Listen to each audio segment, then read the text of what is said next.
当时俺就又来做元年到虎巷挑的美食条的时间来看一下俺丢了下的考题。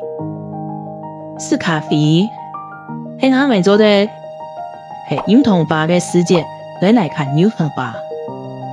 客家话幼童化，打了下也的世界，懂的就係来看火烟囱。尤其係春暖花开的世界，就係火烟囱的世界。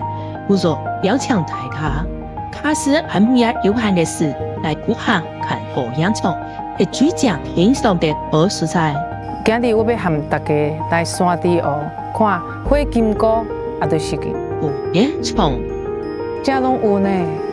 也清清的水，还引动的环境，正如火烟囱和动动风。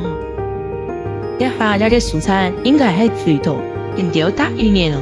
唔係，唔係啊，係白嘅嚟嘅。人就得太白啦。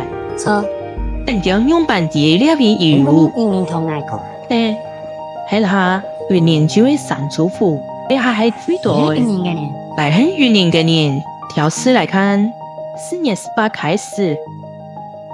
有數人哋慢牛一年要動到嘅火燃人廠，哋點半年嚟了下行行路，真勁動價。